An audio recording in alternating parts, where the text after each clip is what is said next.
Welcome Deeparam जी। फटाफट जैसे इंतजार एकदम एक्यूरेट 8 बजते ही। क्या बात, बहुत बढ़िया।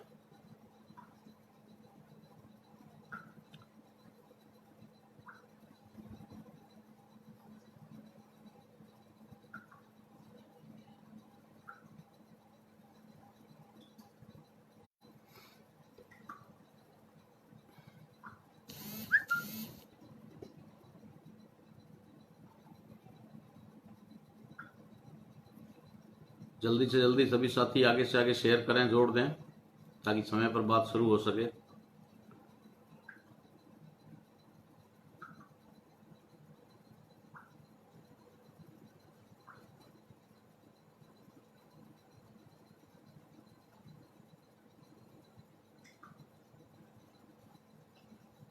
दानाराम जी बोस,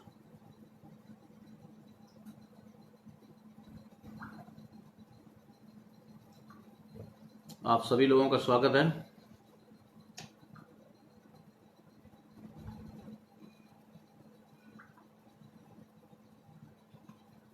आप लोग समय निकाल कर बहुत ही कीमती समय अपना जो है वो दे करके, अभी इस समय तो बहुत लोगों को बहुत काम रहते हैं, उसके बावजूद भी आप लोग सही समय पर लाइव पे उपस्थित रहते हैं, इसके लिए आप सभी लोगों का शुक्रिया। और आगे से आगे ज़्यादा से ज़्यादा लोगों तक संदेश पहुंचाने के लिए भी आपका आभार। साथियों, जैसा कि आप लोगों को जानकारी है कि आज हम लोग कौन से विषय पर चर्चा करने वाले हैं। पूरे देश में लॉकडाउन या कोरोना, जो कुछ भी कह दो, कोरोना की वजह से लॉकडाउन जो अभी तो 5वें चरण में भी बढ़ा दिया गया है और धीरे धीरे ये बढ़ता भी जाएगा। कोरोना बढ़े ना बढ़े, लेकिन लॉकडाउन जरूर बढ़ेगा, क्योंकि लॉकडाउन की आड़ में ही उन लोगों को अपने सारे काम कर लेने हैं जो काम उनके द्वारा निर्धारित किए हुए हैं। चलिए, उनको जो काम करना है वो करते रहें। हमारा काम है लोगों को जागरूक करवाना, षड्यंत्रों को उजागर करना, षड्यंत्रों का पर्दाफाश करना। अब उसके बाद लोगों की मर्जी है कि वो लोग देश को और अपने आप को गुलामी से बचाना चाहते हैं या फिर गुलामी को स्वीकार करना चाहते हैं। तो आज एक ऐसा गंभीर विषय है जिसके बारे में पूरे देश के लोगों को जानकारी का अभाव होने की वजह से वे पिछले 70 सालों से एक संविधान के प्रति कहें तो एक संविधान द्रोह या फिर कहा जाए तो राष्ट्रद्रोह कर रहे हैं, और काफी समय तक जानकारी के अभाव में ये हम लोगों ने भी किया।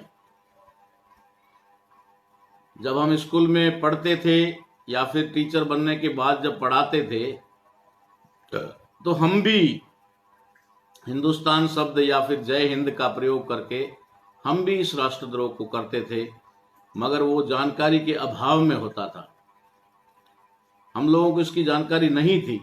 ठीक वैसे ही आज भी पूरे देश के अंदर जानकारी न होने की वजह से हम ये नहीं कह रहे हैं कि वास्तव में वो जानबूझ करके संविधान द्रोह कर रहे हैं या फिर संविधान द्रोह राष्ट्रद्रोह कर रहे हैं, ऐसा हम नहीं कह रहे हैं। लेकिन इतना हम दावे के साथ कहते हैं कि ये संविधान द्रोह या राष्ट्रद्रोह उन लोगों से जानबूझकर करवाया जा रहा है। जानबूझकर कर रहे हैं ऐसा हम नहीं कह रहे, लेकिन ये बात पूरे दावे के साथ कहते हैं कि ये जानबूझ करके करवाया जा रहा है। क्योंकि जो लोग संविधान के जानकार थे या जिनके हाथों में संविधान था या जिन लोगों को संविधान को देश में लागू करना था, इंप्लीमेंट करना था, वे लोग जानकार नहीं होंगे ऐसा तो कह नहीं सकते। या फिर जिन लोगों के सामने संविधान बनकर तैयार हुआ, या फिर यूं कहें कि वे लोग जो संविधान सभा में उपस्थित थे और संविधान का पहला आर्टिकल जब लिखा जा रहा था उससे पहले प्रियम्बल जब बनाया गया तो प्रियम्बल में कोई भी चीज ऐसे नहीं लिखी गई है। मैं कई बार आपको बता चुका हूं कि कोई हवाई नहीं बनाई गई है। अगर किसी देश का संविधान लिखा जाता है तो उसके अंदर बहुत गंभीर चर्चा, डिस्कस, डिबेट होने के बाद में ही किसी बात को या उसको उसके अंदर डाला जा सकता है। ऐसे ही कोई अपनी मर्जी से नहीं डाल सकता था। तो ये जो जैसे कि प्रियम्बल में ये शब्द इस्तेमाल किया गया कि भाई ये भारत का संविधान हम लोग लिखने जा रहे हैं, इसकी शुरुआत करने जा रहे हैं, तो इसकी शुरुआत में क्या लिखा जाए, कैसे शुरू किया जाए। तो अलग अलग लोगों की राय रही होगी, अलग अलग लोगों ने कहा होगा कि इसको अल्लाह के नाम से कर दो, वाहेगुरु के नाम से कर दो, ईश्वर के नाम से कर दो, ईसा मसीह के नाम से कर दो। अलग अलग लोगों की अलग अलग धर्मों के मुताबिक भी और अलग सोच के अनुसार भी कई लोगों ने अपनी राय रखी होगी। लेकिन बाबा साहब अम्बेडकर जो दुनिया के सबसे बड़े विद्वान, जो आज साबित हो चुका है, उस समय भी वो दुनिया के सबसे बड़े विद्वान ही थे, उन्होंने विचार किया और सोचा कि इस देश के अंदर अगर किसी एक रिलीजन को मान करके अगर संविधान की शुरुआत की जाती है तो देश के अंदर रहने वाले दूसरे लोगों के साथ में अन्याय होगा, उनकी भावनाओं के साथ में अन्याय होगा। इसलिए बाबा साहब अम्बेडकर ने बड़े विचार सोच समझ करके उसके अंदर एक शब्द का इस्तेमाल किया और उसके लिए पूरी संविधान सभा को एग्री करवाया, उसके लिए सहमत करवाया। और उन्होंने बड़ी तर्कशील बात रख करके, तर्क के आधार पर, ऐसे ही नहीं कि वो उन्होंने कह दिया दूसरों ने मान लिया, और वो भी डॉक्टर अंबेडकर की बात को इतना आसानी से मानने वाले लोग नहीं थे। जो लोग बाबा साहब अम्बेडकर के लिए संविधान सभा में जाने के लिए दरवाजे और खिड़कियां तक बंद कर देते हैं, रोशनदान बंद कर देते हैं, बाबा साहब अम्बेडकर के संविधान सभा में जाने के बाद और संविधान मसौदा समिति के जो अध्यक्ष बन जाने के बाद, जब उनको राइटिंग का पावर मिल गया कि अब संविधान आपको लिखकर तैयार करना है, तो ऐसा तो नहीं है कि उनको बिल्कुल ही इजीली कह दिया जो मर्जी आए लिख दो। हर एक चीज के ऊपर बड़ी गंभीर मंथन हुई, विरोध हुआ, उनको बहुत कुछ लोगों को समझाना पड़ा, अंदर भी बाहर भी। लिखने के बाद में वो संविधान सभा में लाते थे, ला करके बहुत सारे लोग वहां पर जानकार भी थे, बहुत सारे बिल्कुल अनपढ़ भी थे, उन सभी लोगों के सामने उस बात को रखना और फिर उनको समझाना कि क्या इसका मतलब होगा, क्या इसका परिणाम होगा। उसके बाद में इतनी डिस्कस डिबेट होने के बाद फिर वो चीज संविधान में डालने लायक बनती थी। तो बाबा साहब अम्बेडकर ने जिस तरीके से प्रियम्बल में शुरुआत के अंदर जिन वर्ड्स का, शब्दों का इस्तेमाल किया, उसके लिए उन्होंने संविधान सभा में होने वाली बहस में उन्होंने कहा कि संविधान आखिर लिखा किसके लिए जा रहा है, ये संविधान आखिर लिखा किसके लिए जा रहा है। तो वहां कुछ लोगों ने उसका जवाब दिया होगा, कहा होगा कि ये भारत के लोगों के लिए लिखा जा रहा है, भारत की आवाम के लिए लिखा जा रहा है, भारतीय पॉपुलेशन जो जनता है उसके लिए लिखा जा रहा है, पब्लिक के लिए लिखा जा रहा है। तो बाबा साहब अम्बेडकर कहते हैं कि फिर इसमें अल्लाह, ईश्वर या फिर किसी और का इन्वॉल्वमेंट क्यों और किस लिए, जब ये लिखा ही जा रहा है देश की जनता के लिए, देश के लोगों के लिए। तो बाबा साहब अम्बेडकर ने उसके अंदर प्रियम्बल में जो वर्ड डाला कि we the people of India, we the people of India, यानी कि हम भारत के लोग।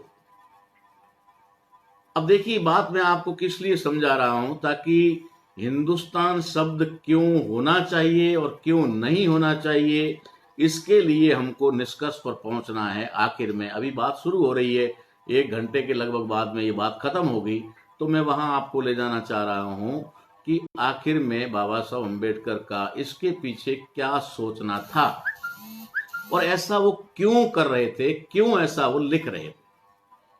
ये एक बहुत बहुत गंभीर बात है। ये ऐसे सभी लोगों को पता नहीं होने की वजह से ये देश के अंदर जो अभी बवाल मचा हुआ है, इसको लेकर के भी सोशल मीडिया के ऊपर भी, सुप्रीम कोर्ट में भी ये लोग ऐसा कर रहे हैं। इसी बात पे मैं लेके जाना चाह रहा हूं आपको, इसलिए आपकी शुरुआत इससे कर रहा हूं कि जब संविधान लिखा जा रहा है तो संविधान में बाबा साहब अम्बेडकर क्या लिख रहे हैं उस बात को भी समझना होगा। बहुत सारे लोग समझते हैं कि बाबा साहब ऐसे ही बस को 4 चौपड़ी पढ़ गए तो किताब पढ़ गए थे, बस हो गया था। ऐसा नहीं था भाई।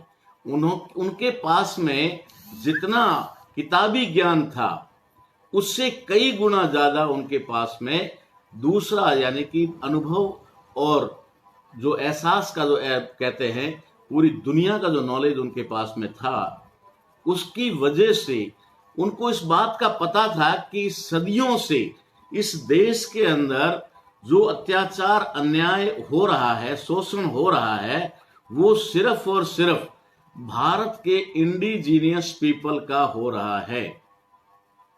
इंडिजीनियस का मतलब भारत के मूल वंशियों का शोषण हो रहा है, उनके ऊपर अत्याचार और अन्याय हो रहा है और यही लोग अधिकार वंचित हैं। तो बाबा साहब अम्बेडकर जब संविधान लिख रहे हैं और जब संविधान लिखने का मौका मिल गया तो उन्होंने कहा कि अब जब संविधान लिखने का मौका मिल गया तो ये संविधान उन लोगों के लिए लिखा जाना चाहिए जो लोग सदियों से वंचित हैं, जिन लोगों को सदियों तक अधिकार वंचित रखा गया, जिन लोगों को सत्ता संपत्ति और शिक्षा से दूर रखा गया, जिन लोगों को मानवीय अधिकारों के नजदीक तक नहीं आने दिया गया, जिन लोगों के साथ जानवरों जैसा सलूक किया गया, इतनी बदसलूकी की गई, ऐसे लोगों के लिए मैं ये संविधान लिख रहा हूं। इसलिए बाबा साहब अम्बेडकर ने प्रियम्बल में लिखते वक्त शुरू करते ही लिखा, we the people of India, हम भारत के लोग। अब आगे जो लिखा है आप जानते हैं, पढ़ लेंगे, कोई बात नहीं है। तो बाबा साहब अम्बेडकर ने ये शब्द किया इस्तेमाल, इसमें एक बहुत गहरी और गंभीर बात ये छुपी हुई है कि आखिर में सदियों तक इस देश के लोगों का शोषण हुआ, उनके साथ अत्याचार हुआ, अन्याय हुआ। तो अन्याय किया किसने? करने वाले लोग कौन थे? दो वर्ग थे, एक अत्याचार सहने वाला वर्ग जिसके साथ अत्याचार हो रहा था, एक जो अत्याचार कर रहा था। एक वर्ग था शोषित वर्ग और एक वर्ग था शासित वर्ग जो शोषण करता था।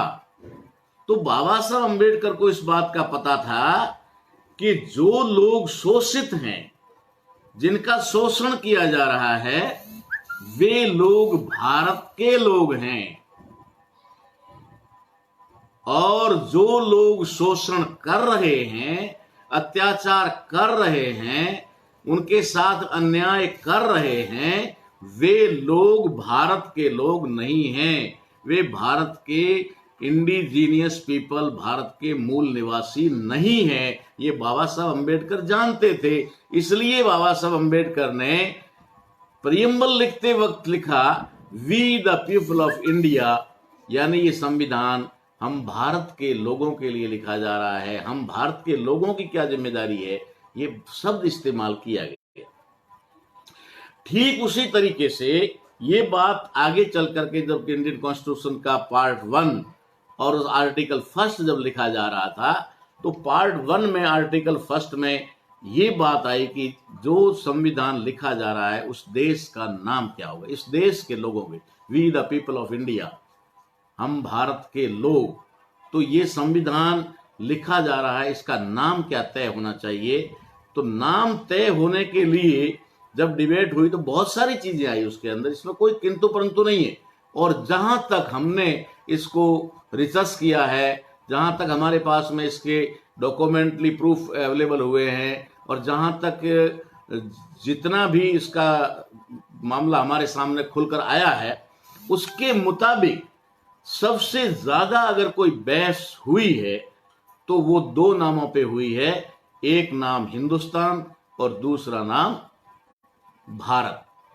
इन 2 पे बहुत ज्यादा बहस हुई, क्योंकि इस देश को हिंदुस्तान बनाने के लिए जो लोग भारत के मूल निवासी नहीं हैं और सदियों से अत्याचार अन्याय कर रहे थे, वे लोग नहीं चाहते थे कि ये देश फिर से अपने मूल स्वरूप में आए और फिर से ये भारत देश जो है अशोका और बुद्ध काल का भारत बन जाए। ये नहीं चाहते थे, इसलिए उन्होंने इसका विरोध किया और मुगलों द्वारा दी हुई गाली, मैं नहीं कह रहा, दयानंद सरस्वती ने कहा, दयानंद सरस्वती ने कहा कि हिंदू मुगलों द्वारा दी हुई गाली है, उस गाली को सहर्ष स्वीकार किया और करके कहा कि अगर ये वो अगर अलग होकर पाकिस्तान होता है तो ये हिंदुस्तान रहेगा, जहां हिंदुओं का रहना रहेगा वो हिंदुस्तान होगा। जब हिंदू शब्द ब्राह्मण कह रहा है कि हिंदू शब्द ही गाली है, ये एक ओछा शब्द है, ये अपमान करने वाला शब्द है, तिरस्कारित शब्द है, ये मैं नहीं कह रहा, दयानंद सरस्वती कह रहा है, जिसने आर्य समाज की स्थापना की। आर्य समाज को मानने वाले लोग, दयानंद सरस्वती को मानने वाले लोग या तो दयानंद सरस्वती की बात को नहीं मानते या फिर दयानंद सरस्वती को मानने का ढोंग करते। अगर वो ईमानदारी से भी दयानंद सरस्वती को मान ले और वे अपने आप को आर्य कहते हैं, तो उन लोगों को ये जरूर सोचना चाहिए कि दयानंद सरस्वती ने क्या क्या कहा। उन्होंने ये बात कही कि जो हिंदू है ये शब्द मुगलों द्वारा दी हुई गाली है। तो आज क्या स्थिति आकर के खड़ी हो गई कि जब संविधान लिखना शुरू हो रहा था तो उन्होंने इस देश के अंदर इसको इसका नाम हिंदुस्तान रखने की बात हुई, क्योंकि एक लंबे अरसे से मुगल जब इस देश के शासक रहे तो मुगलों ने यहां के लोगों को जो एक पहचान दी थी, प्रजा को एक नई पहचान दी थी, जैसे कि आर्य ब्राह्मणों ने पहले पहचान दी थी, असुर, राक्षस, दुर्जन, दैत्य, दानव, इस तरीके के जो नाम अनार्य ऐसे नाम दिए थे, वही पहचान अलग से मुगलों ने दी थी कि ये हिंदू है। तो जिन लोगों की पहचान हिंदू थी और वे एक लंबे समय तक, सैकड़ों वर्षों तक जब उनकी पहचान बनती गई और सैकड़ों पीढ़ियां जब उनकी गुजर गई, तो वही पहचान बन गई उनकी, वो एक आइडेंटिटी बन गई।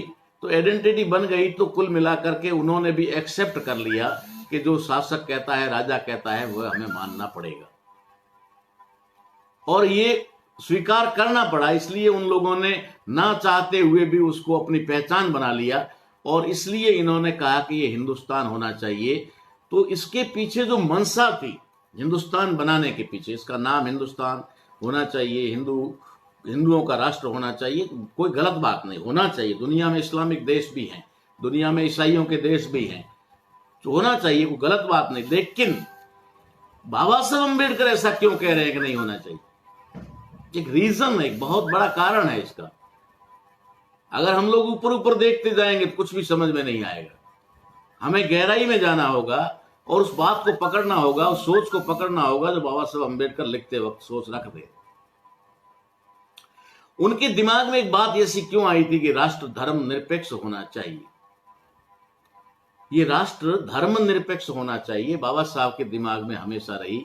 और बाबा साहब अम्बेडकर खुद आखिर में बौद्ध धर्म को ग्रहण कर लेते हैं, ये बात सभी लोग जानते हैं, ये कुछ छुपी हुई नहीं है। लेकिन अगर बाबा साहब अम्बेडकर के उस समय भी तो दिमाग में ये बात रही होगी कि मैं बौद्ध धर्म को ही मानता हूं, या बौद्ध धर्म ही अच्छा धर्म है, या बौद्ध धर्म को ही मैं अंगीकार करूंगा भविष्य में, तो वो कुछ ना कुछ इस तरीके की सोच रखते। लेकिन उन्होंने इस देश को धर्म निरपेक्ष बनाने का पूरा प्रयत्न किया और उसमें वो सफल भी रहे, जिसमें बहुत सारे आपको प्रमाण आपको आगे मिलेंगे। पहली बात ये थी कि जब ये देश अगर हिंदुस्तान बन जाता है या फिर इसका नाम हिंदुस्तान होता है और भविष्य में आगे चलकर ये हिंदू राष्ट्र बन जाता है, तो जो तथाकथित हिंदू है, जिनकी पहचान हिंदू बनी हुई है, उन लोगों को, क्योंकि तथाकथित हिंदू शब्द क्यों इस्तेमाल कर रहा हूं, तथाकथित जानबूझकर इस्तेमाल कर रहा हूं, क्योंकि वे रियल में हिंदू नहीं है, इसलिए मैं तथाकथित शब्द इस्तेमाल कर रहा हूं। तथाकथित हिंदुओं के धर्मगुरु तो सिर्फ और सिर्फ ब्राह्मण है,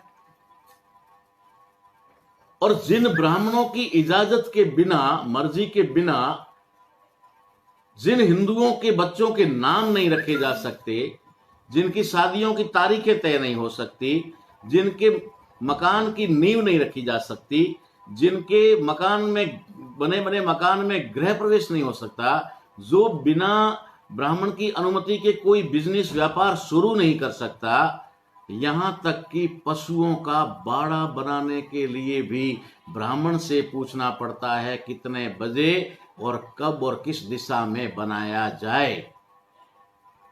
अगर ये हिंदुओं की दशा है, तो जब ये हिंदू राष्ट्र बनता है, जब ये हिंदुस्तान बनता है, तो इस देश में मूल रूप से सत्ता में कौन आने वाला है? क्या वे लोग जो अपने बच्चों का नाम रखने के लिए ब्राह्मण के पास जाते हैं? क्या वे लोग जो अपने पशुओं का बाड़ा बनाने के लिए भी ब्राह्मण के पास जाते हैं? वे लोग इस देश के ऊपर काबिज होंगे? वे लोग इस देश की सत्ता और हुकूमत पर रहेंगे? नहीं, कभी भी नहीं।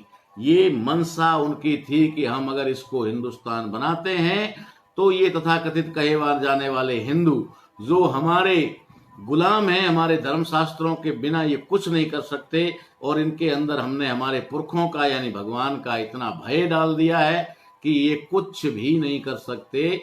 ऐसी स्थिति में ये हमारे गुलाम रहेंगे और हम सत्ता पे काबिज और हुक्मरान रहेंगे। ये उनकी मनसा थी, इसलिए ये लोग हिंदुस्तान हिंदुस्तान कर रहे थे और इसको हिंदू राष्ट्र बनाने की बात कर रहे थे। ये आरएसएस का सबसे बड़ा एजेंडा है जो मैं आपके सामने एक्सपोज कर रहा हूं। उन्होंने ये हमेशा कहा ये हिंदू राष्ट्र होना चाहिए। बाबा साहब अंबेडकर ने कहा ये कोई पर्टिकुलर किसी जो है धर्म का देश नहीं होगा। क्यों नहीं होगा? इसके पीछे बड़ी सोच बताता हूं आपको। बाबा साहब अंबेडकर इस बात को भी जानते थे कि इस देश में रहने वाले सभी धर्मों में जहां तक हो सके 98 और 99% भारत के कन्वर्टेड मूल निवासी हैं। किसी न किसी वजह से उन लोगों को वो धर्म एक्सेप्ट करना पड़ा। किसी का बौद्ध धर्म मूल था, किसी का जैन धर्म मूल था, लेकिन बाहर से आए हुए धर्म इस्लाम और क्रिश्चियन को अपनाना उनकी कहीं न कहीं कोई मजबूरी रही, कहीं न कहीं पर उनका जो है कोई न कोई कारण रहा है जिसकी वजह से उन्होंने उस धर्म को एक्सेप्ट किया है। वरना मूल रूप से उनकी जो पहचान है वो तो मूल निवासी है, यानी इंडिजिनस पीपल ऑफ इंडिया है। वे भारत के लोग हैं, वे भारत के लोग हैं। वे ईसाई बन गए, वे मुस्लिम बन गए, वे सिख बन गए, वे बुद्धिस्ट तो हैं ही मूल रूप से। ये जो या हिंदू उनको बना दिया गया, ये सारी चीजें बाबा साहब अंबेडकर जानते थे। इसलिए बाबा साहब अंबेडकर ने उसके लिए कहा कि ये देश किसी एक धर्म का नहीं हो सकता, क्योंकि सभी धर्मों में भारत के मूल निवासी लोग हैं और किसी एक धर्म को मान्यता देकर दूसरे लोगों के साथ में अन्याय नहीं किया जा सकता, उनके साथ किसी प्रकार का अत्याचार नहीं हो सकता। इसलिए बाबा साहब अंबेडकर इस नाम को लेकर के 17 दिन तक संविधान सभा में बहस करते हैं। 17 दिन एक भारत का देश का नाम क्या होना चाहिए, इस नाम को लेकर कम नहीं 17 दिन तक डिबेट हुई। और 17 दिन तक जो डिबेट हुई, उस डिबेट के अंदर आखिर में बाबा साहब अंबेडकर तर्क के आधार पर, अपने विद्वता या फिर कह सकते हैं ज्ञान के आधार पर ये साबित कर पाए कि इस देश का नाम मूलतः भारत है। मूलतः इस देश का नाम भारत है और इसका नाम भारत ही रहेगा। जिसको अंग्रेज इंडिया कहते हैं, अंग्रेजों के पास में इस शब्द कहां से आया होगा, कैसे लाया होगा, ये अलग डिबेट और विषय का मामला है। लेकिन यहां ये बात साबित होती है कि अंग्रेजों ने इसको जो आइडेंटिटी दी वो इंडिया दी, इंडिया, और यहां के लोगों को उन्होंने कहा इंडियन। अगर ऐसा अंग्रेजों ने कहा तो वो अंग्रेजों द्वारा दी हुई पहचान, अंग्रेजों के द्वारा दी हुई पहचान जो है वो इंडिया है, लेकिन मूल रूप से ये देश भारत है। मूलतः ये देश भारत है और बाबा साहब अम्बेडकर इस बात को मनवाने में सफल हुए और उन्होंने इस देश का नाम जब लिखा गया तो ये लिखा गया इंडिया, दैट इज भारत। अब एक चीज इसके अंदर और आती है, ये एक षड्यंत्र जिसको मैं उजागर कर रहा हूं। मैंने आपको कई बार और भी पहले निवेदन किया है कि शब्दों का षड्यंत्र ब्राह्मण और उसका हथियार है, सबसे बड़ा हथियार है उसका शब्द, और शब्दों के ही षड्यंत्र से वो हमें उलझा करके रखता है और हम लोगों को गुमराह करता है। इसलिए मैं आपको शब्दों के बारे में बता रहा हूं कि यहां पर भी जो अंग्रेजी में लिखा है इंडिया दैट इज भारत, क्या बात है, इंडिया दैट इज भारत। अब अंग्रेजी का तो मैं इतना विद्वान तो नहीं हूं, लेकिन कुछ काम की चीजें जरूर खोज के निकाल देता हूं कि भाई आखिर में कहीं ना कहीं आवश्यकता है तो उसको समझना तो पड़ेगा। बहुत सारे लोग विद्वान लोग भी हैं, ऐसा नहीं है कि नहीं, अंग्रेजी में बहुत सारे जानते हैं, लेकिन मैंने उन्हीं लोगों से भी कंफर्म किया भाई ये क्या है, मामला क्या है। तो वहां एक शब्द आता है इंडिया दैट इज भारत। अब आप इसको इंडिया कहें, हाँ एक बात हम मान सकते हैं कि पूरे वर्ल्ड में, पूरी दुनिया के अंदर इसको भारत नाम से नहीं जाना जाता, इसको इंडिया के नाम से जाना जाता। किसी भी, चाहे यूएनओ में मान लिया जाए, चाहे कहीं पर भी किसी भी तरह जो ऑर्गेनाइजेशन विश्व स्तर के हैं उनके देखा जाए, या फिर कहीं पर भी जाए, तो वो जब हम लोग, हमारे भारत के लोग वहां जाते हैं तो उनको इंडियन कहते हैं और भारत का नाम वो इंडिया लेते हैं। इसका मतलब है कि उन्होंने अपनी मर्जी से इस देश के नाम को प्रचारित नहीं किया है। यहां हमारी भी कुछ भूमिका रही है, हमारी भी कुछ भूमिका रही है कि हमने इसको इंडिया प्रसारित किया। आज जो लोग ये कह रहे हैं कि इंडिया कहना या इस देश का नाम इंडिया संबोधित करना गुलामी का प्रतीक है, यानी कि गुलामी का एहसास करवाता है, अरे समझदारों, बेवकूफों तो कहूंगा नहीं मैं आपको, समझदारों पहले ये तो बताओ कि तुम्हारे पुरखों ने अंग्रेजों को भारत में आमंत्रित किया, ईस्ट इंडिया कंपनी को भारत में ला करके, व्यापार के बहाने ला करके काबिज किया, और उन्हीं अंग्रेजों के तलवे चाटते चाटते तुम्हारे पुरखे मर गए, उन्हीं अंग्रेजों से माफी मांगते मांगते तुम्हारे पुरखे मर गए, और वे ही लोग आज कह रहे हैं कि ये गुलामी का एहसास करवाता है। इसलिए इस शब्द को हटा देना चाहिए। अरे पहले भारत के प्रियम्बल को, संविधान को पढ़ तो लो, उसके पहले आर्टिकल को पढ़ तो लो, उसका मीनिंग निकाल तो लो। यहां पर ऐसा नहीं किया गया है कि इंडिया और भारत, जिसको हिंदी में कहा जाए इंडिया या भारत, नहीं है। ये हमारे लोगों को भी समझने की जरूरत है, खाली उनके लिए नहीं कह रहा हूं, हमारे लोगों को भी नॉलेज उतना ही है जितना उन्होंने किताबों में पढ़ा या फिर उनके पास में आया। उन्होंने कभी अपनी विवेक बुद्धि का इस्तेमाल नहीं किया, उन्होंने कभी भी उन शब्दों के ऊपर ज्यादा डीपली, गहराई से सोचा नहीं, बस सिंपली पढ़ लिया, छोड़ दिया। इंडिया अंग्रेजी में है, हिंदी में भारत है। अरे इंडिया अंग्रेजी में नहीं है, इसका अंग्रेजी में और हिंदी में कहीं पर भी नाम सिर्फ भारत ही है। इस सेंटेंस को अगर पढ़ लोगे तो आप लोगों को समझ में आ जाएगा। और अगर कोई ज्यादा अंग्रेजी का विद्वान है तो मुझे भी इसमें समझा दे, थोड़ा बहुत मुझे भी इसका, मेरा भी ज्ञान बढ़ा दे कि इंडिया दैट इज भारत, जिसको हिंदी में कहा गया है इंडिया अर्थात भारत, यानी जिसको अंग्रेज इंडिया का नाम से पुकारते थे वो भारत है। इसका मतलब है कि इंडियन कॉन्स्टिट्यूशन के आर्टिकल 1 में जो देश का नाम लिखा गया वो सिर्फ भारत है। उस भारत को ही पूरी दुनिया में प्रसारित करना चाहिए था, भारत को ही भारत के अंदर भी लोगों को इस्तेमाल करना चाहिए था। जैसे पाकिस्तान है तो एक ही देश का एक नाम है और उसके अंदर रहने वाले लोग पाकिस्तानी हैं। यहां पर उन्होंने जानबूझ करके ऐसा किया कि यहां पब्लिक की दो आइडेंटिटी बनाई, अंग्रेजी में इंडियन और हिंदी में भारतीय, क्योंकि वो उस समय बाबा साहब की विद्वता के सामने सफल नहीं हो पाए।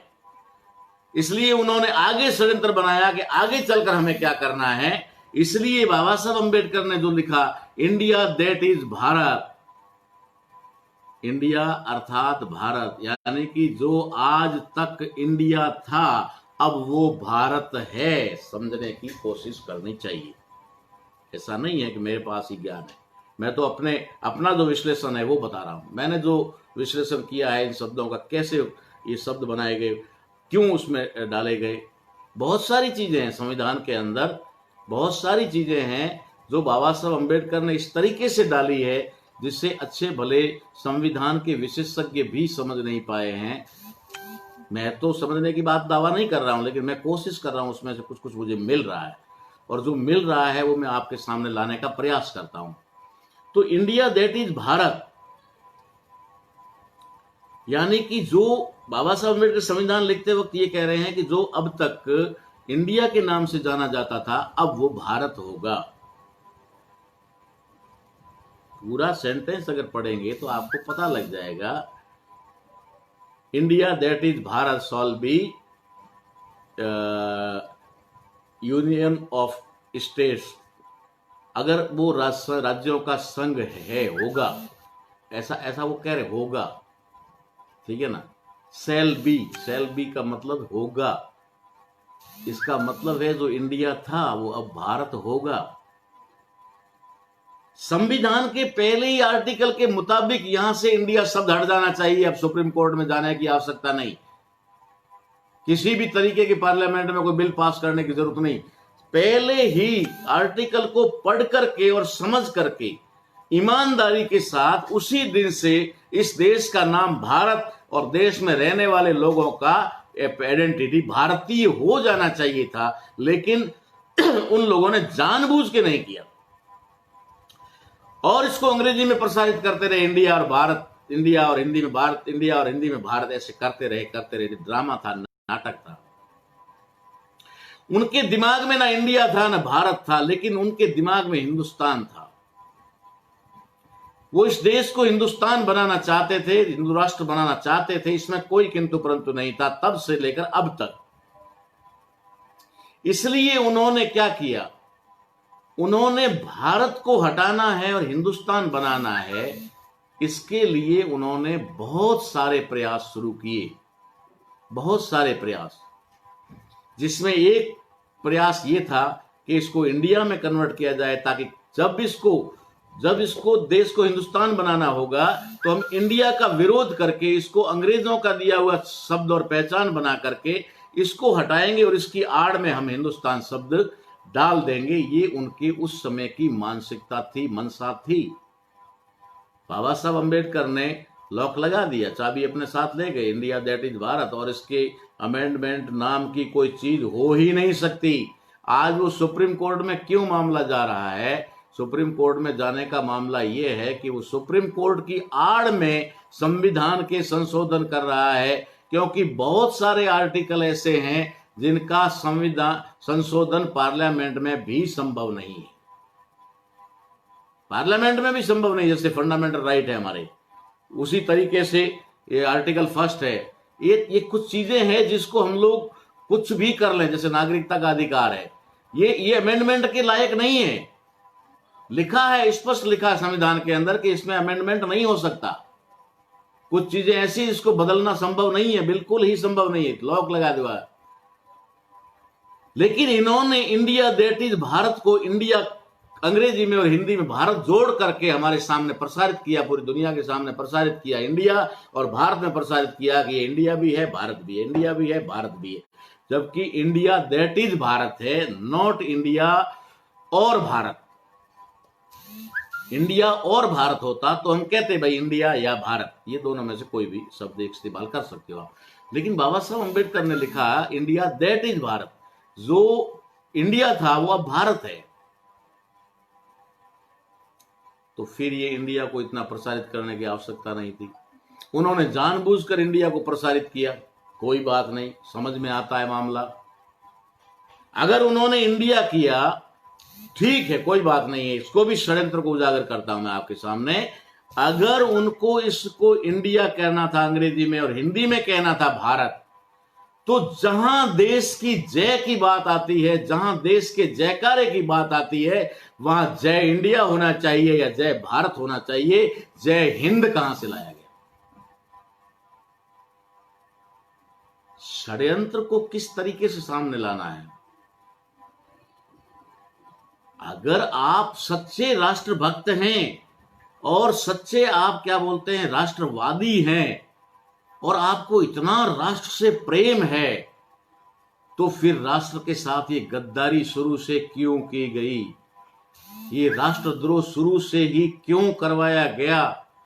और उन अबोध बच्चों से क्यों करवाया गया जो स्कूल में एडमिशन लेने के बाद उनसे जय हिंद बुलवाना शुरू किया? चाहे वो क्लास में हाजिरी लेनी है, चाहे वो कोई बाल सभा या किसी प्रोग्राम में अगर अपना कोई चीज देने के बाद जय हिंदी बोलना है, टीचर्स लोगों को भी अपना भाषण देने के बाद जय हिंदी बोलना है ना? ये अपराध बच्चों से करवाया गया। क्यों करवाया गया? इसके पीछे उनकी क्या मंशा थी, इसको आप समझ सकते थे। अगर उनमें ईमानदारी होती और इंडिया या भारत की बात होती, तो जहां इंग्लिश में बोलना है या इंग्लिश का कोई स्पीच है, इंग्लिश की कोई बात है, उसके बाद में आप बोलो जय इंडिया। लेकिन जहां हिंदी की कोई बात होती है, भारतीय भाषा की बात होती है, वहां आपको बोलना चाहिए जय भारत। आप जय भारत ना बोल करके जय हिंद बोलते रहे, जय हिंद बुलवाते रहे, बच्चों से बुलवाते रहे, और वही बच्चे बड़े होकर के धीरे धीरे उस जय हिंद को अंगीकार करके पूरी जिंदगी भर जय हिंद बोलते रहे। इन लोगों को इस बात का भी पता था कि जब हम 40, 50 साल, 60 साल, 70 साल बाद जब हमें मौका मिलेगा और हम इस देश को हिंदू राष्ट्र बनाएंगे, उस समय बहुत सारे लोग इसका विरोध करेंगे, बहुत सारे लोग इसके लिए आंदोलन करेंगे, बहुत सारे लोग इस पे सड़कों पर उतरेंगे। इसलिए उन्होंने उस आंदोलनों को या उस विरोध को दबाने के लिए एक षड्यंत्र पूर्वक कार्य किया, जो हमारे संवैधानिक पदों पर बैठे हुए जो लोग हैं, या संविधान की कह सकते हैं रक्षा और संविधान को इंप्लीमेंट करवाने की जिन लोगों की जिम्मेदारी है, उन लोगों के अंदर ही डाल दिया जय हिंद। उनके अंदर भी डाल दिया जय हिंद। पुलिस कांस्टेबल से लेकर के आईपीएस डीजीपी तक जय हिंदी बोलेगा।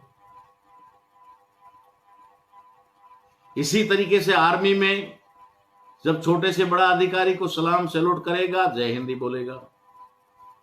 जितनी भी सुरक्षा एजेंसियां हैं, जहां जिनको देश के अंदर व्यवस्था बनाए रखने के लिए, कानून, लॉ एंड ऑर्डर मेंटेन करने के लिए जिनकी जिम्मेदारी होती है, उन सभी में डाल दिया गया जय हिंद।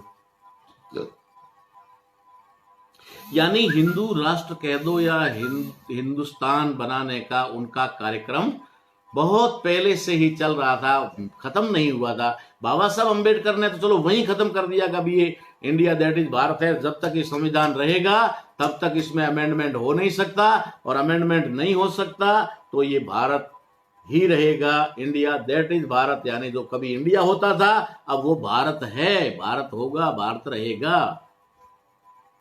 लेकिन वे भारत नहीं चाहते थे, क्योंकि भारत से अशोका की पहचान होती है, अशोका से बुद्ध की पहचान होती है, और बुद्ध की पहचान अगर होती है तो ब्राह्मण और उसकी व्यवस्था सबसे पहले टारगेट बनती है, सबसे पहले वो खतरे में पड़ती है।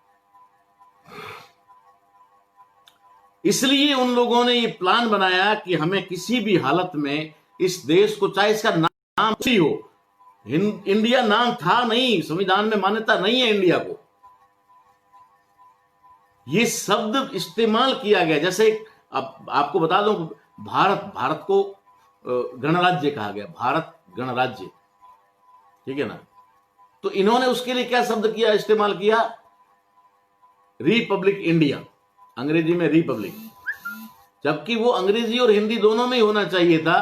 अंग्रेजी में रिपब्लिक भारत और हिंदी में भारत गणराज्य, ये होना चाहिए था, लेकिन वहां उन्होंने इंडिया को उसके साथ में जोड़ा, ताकि ये चीज अब इस आधार पे निकाली। जब किसी चीज को आप निकालोगे तो आसानी से किसी दूसरी चीज को डाल भी सकते हो। जब आप निकाल नहीं सकते तो डालने की भी बात नहीं है, डाल भी नहीं सकते। तो इसलिए उन्होंने जानबूझ करके इस शब्द को, जो बाबा साहब अंबेडकर ने निकाल दिया था, इंडिया दैट इज भारत, जो इंडिया था वो भारत है, ये बात थी, उसको इन्होंने उसके साथ इन्वॉल्व कर दिया और उसको शामिल कर दिया कि इंडिया और भारत, इंडिया और भारत। अब इंडिया और भारत चलता रहा। अब उनको इंडिया निकालना है और उसकी जगह पर हिंदुस्तान को कलम कर लेना है। और जैसे ही हिंदुस्तान कलम हो जाएगा उसके बाद में ये बात अपने आप में हो जाएगी कि देश अब हिंदुस्तान है और अब ये हिंदू राष्ट्र होगा और यहां पर हिंदुओं का लॉ। अरे हिंदुओं का लॉ कौन सा है? हिंदू कोई बता दो मुझे बुरा कहने वाले, मुझे गाली देने वाले हिंदुओं, आप मुझसे एक बात बताओ कि आपका कौन सा लॉ है, आपका कौन सा कानून है जो आप हिंदू राष्ट्र बनने के बाद लागू करने वाले हो? मैं सिर्फ हिंदुओं का संविधान, हिंदुओं का वो चाहता हूं कानून। हिंदुओं के पास में कौन सा कानून है, हिंदुओं के पास में कौन सा संविधान है, हिंदुओं के पास में कौन सा धर्म ग्रस्त है हिंदू का, जिसे वो इंप्लीमेंट लागू करवाने वाले हैं? जब ये देश हिंदुस्तान बन जाएगा, जब ये देश हिंदू राष्ट्र के नाम से जाना जाएगा, तो यहां कानून तो मनु का ही लगने वाला है ना। कानून तो मनु का ही होगा, यानी कि सुमति भार्गव जो है उसका लिखा हुआ मनु स्मृति नाम का ग्रंथ ही तो इस देश में कानून के रूप में स्थापित होगा। हिंदुओं का इसमें क्या है? वो तो ब्राह्मणों का है, वो तो ब्राह्मणों का कानून है। अगर देश हिंदुस्तान बनता है, हिंदू राष्ट्र बनता है, और अगर हिंदुओं को कानून बनता है, हिंदुओं का पावर रहता है, हिंदू अपनी मर्जी से अपने बच्चों के नाम रखना शुरू कर देते हैं, हिंदू अपनी मर्जी से अपने मकान का मुहूर्त और गृह प्रवेश करना शुरू कर लेते हैं, हिंदू अपनी मर्जी से अपने बच्चों की शादी की तारीख तय कर सकते हैं, तब तो मैं मानूंगा कि हिंदू राष्ट्र है। अगर हिंदू राष्ट्र बन भी गया तो ये हिंदू राष्ट्र सिर्फ कहने के लिए होगा, असल में ये ब्राह्मण के कंट्रोल में राज होगा और ब्राह्मण राज स्थापित होगा, ब्राह्मण तंत्र स्थापित होगा और ये इनडायरेक्ट वे में ब्राह्मण राष्ट्र बन जाएगा। आप और हम लोग सब इनकी गुलामी में रहेंगे। ये इनकी मंशा पहले से थी, इसलिए इन्होंने इंडिया दैट इज भारत की जगह इनडायरेक्ट वे में पेश किया इंडिया और भारत, और इंडिया को भी बराबर मान्यता दी जो बाबा साहब अंबेडकर ने नहीं दी थी। अब ये बात अगर हम समझते हैं कि भारत और इंडिया, जो अंग्रेजों के टाइम में इंडिया था और इस संविधान के कॉन्स्टिट्यूशन के लागू होने के बाद में ये भारत हो गया और अब ये भारत ही है और भारत उसे वो नहीं बनाना चाहते। हिंदू राष्ट्र बनाने की उनकी जो प्लानिंग थी वो बहुत पहले से थी। बाबा साहब अंबेडकर ने आर्टिकल 1 से लेकर के, प्रीएम्बल से लेकर के आर्टिकल 95 तक और जितने शेड्यूल हैं उनके अंदर बाबा साहब अंबेडकर ने सिर्फ और सिर्फ एक चीज का ध्यान रखा और वो चीज है indigenous people of India. Bharat के मूल निवासियों को अधिकार कैसे मिले, भारत के मूल निवासियों के अधिकार बहाल कैसे हो, भारत के मूल निवासियों का शोषण बंद कैसे हो। अगर ये बात बाबा साहब अंबेडकर ने डाली तो उन्होंने इंडिजीनियस पीपल को ध्यान में रखा होगा, उन्होंने इंडिजीनियस पीपल्स को ध्यान में रखा होगा कि आखिर इंडिजीनियस पीपल है कौन, आखिर भारत के मूल वंशी है कौन। तो उन्होंने देखा होगा, अपने दृष्टिकोण, अपने नजरिए के आधार पर उन्होंने देखा होगा कि भारत के इंडिजीनियस पीपल कन्वर्टेड मुसलमान भी है, कन्वर्टेड ईसाई भी है, कन्वर्ट होकर के पारसी भी है, ये बहुत सारी जगह पर बिखरे हुए हैं, अलग अलग रिलीजन में है। सिखिज्म में 100%, बौद्धिज्म में 100%, इस्लाम और क्रिश्चियन में 98-99%। ये जो भारत के अंदर लोग हैं ये भारत के मूल निवासी हैं। और अगर इन लोगों को अधिकार दिलाने हैं तो इस देश को हिंदू राष्ट्र नहीं या कोई पर्टिकुलर किसी भी इस रिलीजन के साथ न जोड़ करके इसको धर्म निरपेक्ष बनाया जाए, नॉन रिलीजियस बनाया जाए। तो ये नॉन रिलीजियस कंट्री भारत के अंदर भारत को बनाया गया बाबा साहब अम्बेडकर और उनकी सोच ने, और इसके लिए उन्होंने संविधान सभा में जितने लोग थे उन सबको कन्विंस किया, उनको समझाया, उनके साथ में डिस्कस और डिबेट की, कन्विंस किया और उसकी बात को मनवाया। तो वो भोले भाले लोग तो इतने कुछ भोले भाले हो सकते नहीं, सारे तो भोले भाले नहीं थे, कुछ तो षड्यंत्रकारी भी थे, बहुत सारे नेहरू जैसे षड्यंत्रकारी भी अंदर थे, लेकिन उनको भी बाबा साहब अम्बेडकर ने जवाब दिया और कहा कि यही होगा जो इस देश के लिए होना चाहिए। तो साथियों, ये बात मैं आपको इसलिए बता रहा हूं कि उन्होंने धर्म निरपेक्ष इसलिए बनाया कि सभी धर्मों में मूल निवासी है। कन्वर्टेड मूल निवासी जिनको हम कहते हैं, कन्वर्टेड माइनॉरिटी जिनको हम कहते हैं, वे सभी धर्मों में है और उनका एक ही डीएनए है। सभी लोगों का, सभी धर्मों में जो भारत के इंडिजीनियस पीपल है उनका डीएनए एक है, और डीएनए के आधार पर यह बात साबित हो जाती है कि वे लोग भारत के मूल निवासी हैं। इसलिए बाबा साहब अम्बेडकर ने we the people of India ये शब्द इस्तेमाल किया, भारत के लोग, और इस भारत देश को धर्म निरपेक्ष बनाया। धर्म निरपेक्षता पर उन्होंने कितना जोर दिया, अभी आपको पता चला होगा। अभी बहुत कुछ बातें चल रही है, अभी भी आज भी हमारे माननीय प्रधानमंत्री जी ने बहुत ही दावे के साथ कहा कि पिछले 6 सालों में देश बदला है। अच्छी बात है, बदलना चाहिए, और आप बदलने के लिए हैं तो फिर बदलेगा ही। लेकिन क्या बदला है और कैसे बदला है ये हमारी आम आवाम को नहीं पता, आम लोगों को नहीं पता। आम लोगों को सिर्फ ये पता होता है कि कहीं बदल रहा होगा, मोदी जी कह रहे हैं तो सही होगा, बदल रहा होगा, और बदल कहां रहा है, कैसे बदल रहा है, ये उन लोगों को पता नहीं है। एक लंबे समय से जब से मोदी जी आए हैं उसके बाद में एक बीएसएनएल जो भारत की बहुत बड़ी कंपनी है, लिमिटेड कंपनी, उसका अंदर ट्यून के अंदर डाला हुआ है, जैसे अभी कोरोना का डाला हुआ है ना। कई बार तो अभी जो ये मोबाइल के ऊपर टोन है कोरोना की, कई बार आदमी फोन लगाने के बाद में उस ट्यून को सुनते सुनते ये भी भूल जाता है कि मैंने फोन लगाया किसको, भूल जाता है। और कई बार ये भूल जाता है कि बात क्या करनी है। तो ये जो ट्यून लोगों के दिमाग में कान के मार्फत डाली जा रही है, घरों में रहिए, घरों में रहिए, ठीक वैसे ही एक ट्यून बहुत पहले से डाली हुई थी, हिंदुस्तान बदल रहा है, हिंदुस्तान बदल रहा है। और उनके एजेंडे में भी बड़ा प्रोग्राम, देश बदल रहा है, देश बदल रहा है।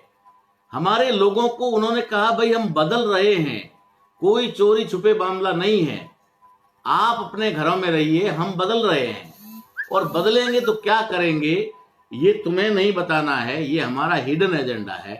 तो देश बदल रहा है।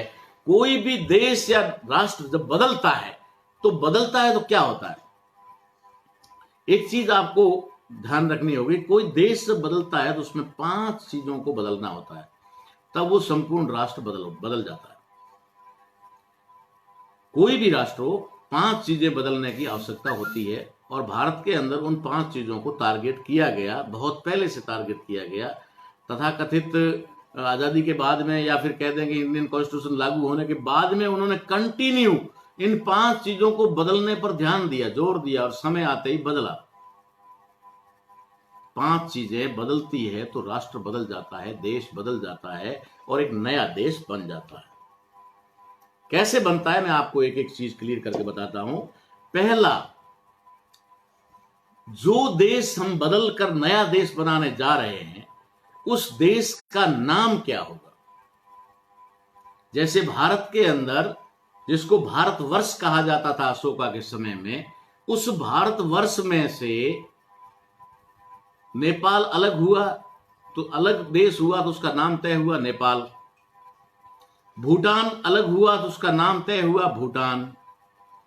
बर्मा या म्यांमार जो अलग हुआ तो उसका नाम तय हुआ। जब देश के टुकड़े होकर के अलग भारत पाकिस्तान बना, उस समय देश का नाम भारत और पाकिस्तान रहा, उसका नया नाम पाकिस्तान हुआ। उसके बाद में जब पाकिस्तान के दो विभाजन हो गए, पूर्वी पाकिस्तान और पश्चिमी पाकिस्तान, अगर इनका विभाजन हुआ तो उस देश को जो पूर्वी पाकिस्तान कहा जाता था उसका नाम बांग्लादेश हुआ। देश का नाम पहले तय होता है कि किस देश का नया नाम क्या होगा। जैसे भारत से अभी एक महात्मा जी गए हैं ना, बड़े फेमस महात्मा थे, वो कहीं बाहर जाकर कनाडा या कहीं जाकर के उन्होंने द्वीप खरीदा और वहां पर उस नए कंट्री का पूरा नाम रख करके कुछ कर दिया, ऐसा कुछ सुनने में आया था बीच में।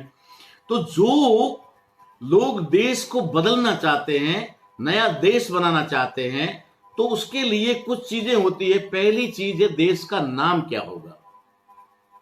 तो इन लोगों को देश का, भारत और भारत का संविधान इनको मंजूर नहीं था, इनको अपने अनुसार देश बनाना था, उनके अनुसार जो देश बनाना था, जिसके लिए कई लोगों ने, नेहरू ने, बाल गंगाधर तिलक ने, बहुत सारे लोगों ने संविधान, कॉन्स्टिट्यूशन बना करके अंग्रेजों के सामने रखे, लेकिन अंग्रेजों ने फाड़ कर उनको फेंक दिया, क्योंकि वो अपने मुताबिक देश बनाना चाहते थे, इसलिए उनको मंजूर नहीं था।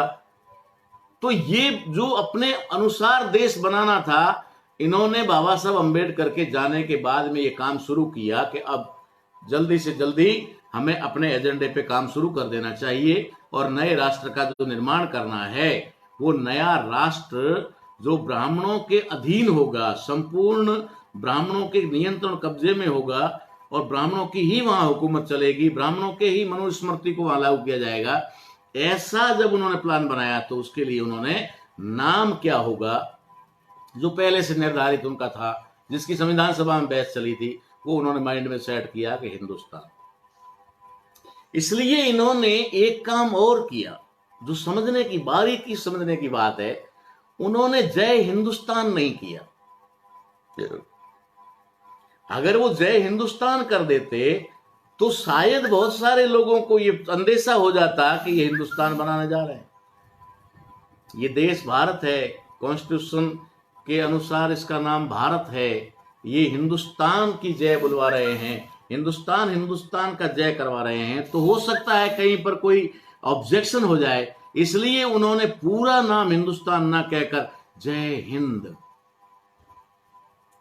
षड्यंत्रों को समझने की बहुत जरूरत है, अगर नहीं समझ पाए तो फिर ये देश भी आपके हाथ से जाएगा, आप भी दुश्मन के गुलाम हो जाओगे। इसलिए जब उन्होंने जय हिंद का दिया तो जय हिंदुस्तान पूरा नहीं कहा।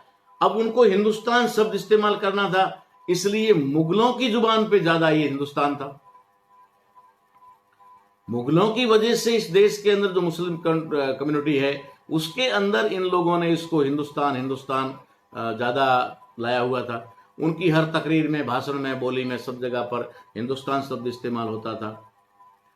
तो आज हम लोग एक ये विश्लेषण भी कर ले साथ में कि जिन मुगलों के तलवे चाट करके इस देश के अंदर ये विदेशी आर्य ब्राह्मण उनकी हुकूमत चलाते रहे, उनका साथ सहयोग करते रहे, सिर्फ अपनी वर्ण व्यवस्था को और मनुस्मृति कानून को बचाए रखने के लिए उन लोगों के तलवे चाटते रहे, उनकी जी हुजूरी करते रहे। उन लोगों के लिए आज इस्लाम यानी मुसलमान के प्रति उनकी नफरत इतनी कैसे बढ़ गई, सोचने वाला विषय। जो कभी उन्हें आमंत्रित करते हैं, भारत में बहुत कुछ है, आओ, कोई अपनी मर्जी से नहीं आया। मोहम्मद गजनी अपनी मर्जी से नहीं आया, उसको बुलाया गया, बुला करके सोमनाथ, उसको क्या पता था सोमनाथ कहां है। ये मुगलों को बुलाया, जैसे अंग्रेजों को बुलाया गया। आज जिन जिन लोगों को बुला रहे थे, जो यहां से चले गए, उसके बाद कह रहे हैं कि वही हमारे दुश्मन थे। दुश्मन थे तो तुमने उनको बुलाया क्यों था, बुलाकर उनकी सत्ता और हुकूमत क्यों चलने दी थी? और कहां रिकॉर्ड है तुम्हारे पास में, किस हिस्ट्री में लिखा हुआ है कि तुमने मुगलों को साम्राज्य स्थापित करते समय तुमने विरोध किया? कोई एक उदाहरण है तुम्हारे पास में? मुगलों ने इतनी बड़ी बड़ी इमारतें स्थापित की, उस समय किसी एक व्यक्ति ने मना किया हो? बता दो। इसका मतलब है तुम्हारी सहमति थी उस समय। उस देश की जनता हजारों साल से शिक्षा और बुद्धि से वंचित थी, इसलिए वो जानवरों की जिंदगी जी रही थी। उस समय तुम मुगलों के साथ में रह करके ताना बाना बुन रहे थे और उनकी सत्ता को मजबूत कर रहे थे, सिर्फ अपनी व्यवस्था को बचाए रखने के लिए। जिन मुगलों का साथ सहयोग लेकर के तुम लोगों ने भारत के बौद्ध और अशोका के सारे स्तूप को खत्म कर दिया, सारे विरासत को खत्म कर दिया, आज तुम्हारी नफरत उस इस्लाम के प्रति इतनी क्यों है? और अगर है भी और होनी भी चाहिए, मान लीजिए होती है तुम्हारे अंदर, तो ठीक है, होनी चाहिए, लेकिन इस्लाम से यानी कि मुसलमान से नफरत और मुसलमानों के दिए हुए शब्द हिंदू और हिंदुस्तान से प्रेम, ये कैसे?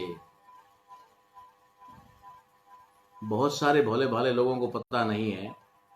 वे लोग तो बहुत गुस्सा कर रहे होंगे मेरे ऊपर, ये क्या बोल रहा है, क्या बोल रहा है। मैं देख रहा हूं कुछ लोग जूते भी दिखा रहे हैं। दिखा भाई, कोई बात नहीं, क्या फर्क पड़ता है? कोई फर्क नहीं पड़ता। सच बोलने के लिए गोली भी खा लेंगे, तेरे जूतों से क्या परवाह है।